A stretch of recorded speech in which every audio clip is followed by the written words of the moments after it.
Public health சம்மந்தமான ஒரு விஷயம். இன்றைக்கி ரீசெண்டாக விடிஆரும் ICMR Indian council of medical ரிசர்ச்சும் சேர்ந்து ஒரு ரீசெண்டாக ஒரு ஸ்டாட்டிஸ்டிக்ஸ் ரிலீஸ் பண்ணியிருந்தாங்க. ஒரு ரிசர்ச்சோட ஸ்டாட்டிஸ்டிக்ஸ் ஒரு 8 ஸ்டேட்டில் நடந்த ஒரு ஆய்வு அறிக்கையை வந்து ரிலீஸ் பண்ணியிருந்தாங்க. அதில் பார்த்தீங்கன்னா டெங்கு வைரஸ் சம்மந்தமான ஒரு விஷயம், முக்கியமான அலாமிங்கான விஷயம். டெங்கு வைரஸ் பார்த்தீங்கன்னா 4 சீரோடைப் இருக்கும். அதாவது நுண்ணுயிர் வகைகள் சொல்லுவோம்ல, அந்த வகைகள் பார்த்தீங்கன்னா சீரோடைப் 4 வகைகள் இருக்கும். அதில் யூஸ்வலாக மோர் காமன் வந்து 2வது வகை தான், சீரோடைப் 2.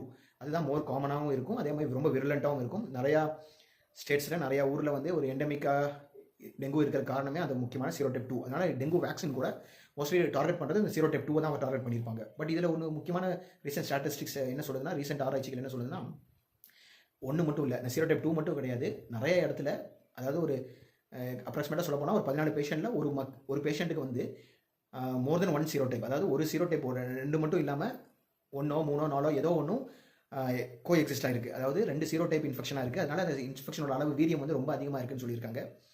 நிறைய இடத்துல பார்த்தீங்கன்னா ஈவன் ஒரே பேஷண்ட்டுக்கு ஒரே நேரத்தில், அதாவது காய்ச்சல் வந்துச்சுன்னா, டெங்கு காய்ச்சல் வந்துச்சுன்னா, அந்த டைமில் ஒரு சீரோடைப் மட்டும் இல்லாமல் 2-3 சீரோடைப், அதாவது 3 சீரோடைப்பும் இல்லை 4 சீரோடைப்புமே இருக்கிற இன்ஃபெக்ஷன்ஸ் எல்லாம் கூட வருதுங்கிறாங்க. அது ரொம்ப வீரியம் அதிகமாக இருக்கும். அது மாதிரி சமயத்தில் டெங்கு காய்ச்சல்னால சடனாக சம்மந்தமே இல்லாமல் சடனாக தட்டுன்னு ரொம்ப அதிகமாக கீழே போய் சடனாக ஒரு ஷாக் மாதிரி போகிறதுக்கான சிம்டம்ஸ் ரொம்ப அதிகம். அந்த சமயத்தில் உயிர் ஆபத்துகளும் அதிகமாக இருக்கும். அதனால் சீரோடைப் 2 மட்டும் இல்லாமல் 4 சீரோடைப்பும் காமனாக இருக்குதுங்கிறது வந்து ரொம்ப ஒரு அலாமிங்கான இஷ்யூ. இது எதுக்கு முக்கியம்னா, வேக்சின் டார்கெட் பண்ணுறது இப்போ வெறும் சீரோடைப் 2 மட்டும் இல்லாமல் 4 சீரோடைப்புமே டார்கெட் பண்ணி வேக்சின்ஸ் வந்துச்சுன்னா, அந்த வேக்சின்ஸ் மூலமாக டெங்கு வந்து கண்டிப்பாக கொஞ்சம் ப்ரிவென்ட் பண்ணலாம், அந்த காம்ப்ளிகேஷன் ப்ரிவென்ட் பண்ணலாம்காக பண்ண இந்த ஸ்டடி.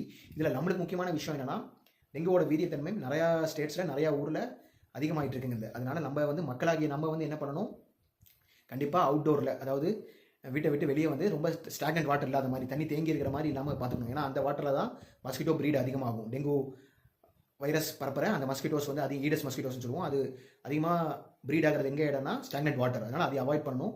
அது முக்கியமாக பப்ளிக் ஹெல்த் சம்மந்தமாக முனிசிபாலிட்டி கார்பரேஷனே கண்டிப்பாக அதை வந்து தகுந்த எஃபர்ட்ஸ் போட்டு அதை தடுக்கிறதுக்கு எல்லா முயற்சியும் பண்ணிட்டு இருக்காங்க. பட் பப்ளிக் ஹெல்த்துக்கு நம்மளும் ஒரு முக்கியமான காரணம். அதாவது மக்களாகிய நம்மளும் ப்ரிவென்டிவ் மெஷர்ஸ் எடுக்க வேண்டும். We have to prevent stagnant water. அதே மாதிரி எந்தெந்த சமயத்தில் மஸ்கிட்டோ ரெப்லண்ட் யூஸ் பண்ணும்போது அதை யூஸ் பண்ணி மஸ்கிட்டோ கடியிலேருந்து நம்ம தப்பிக்கிறது முக்கியம். அதே மாதிரி அவுட்டோர்ஸ் எல்லாம் போகும்போது முடிஞ்ச வரைக்கும் ஃபுல் ஸ்லீவ் கிளாத் மேலே நம்ம வியர் பண்ணோம்னா அந்த பைட்டை வந்து நம்ம தவிர்க்கலாம்.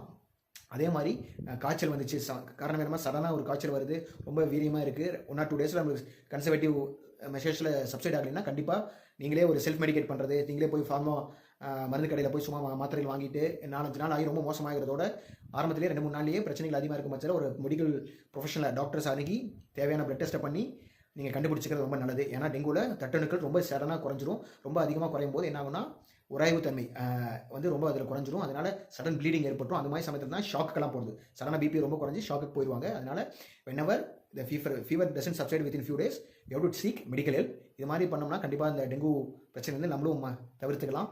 So you have to be precautious about the dengue. நான் சொன்னதை கண்டிப்பாக நினைவில் கொண்டுங்க. நன்றி, வணக்கம்.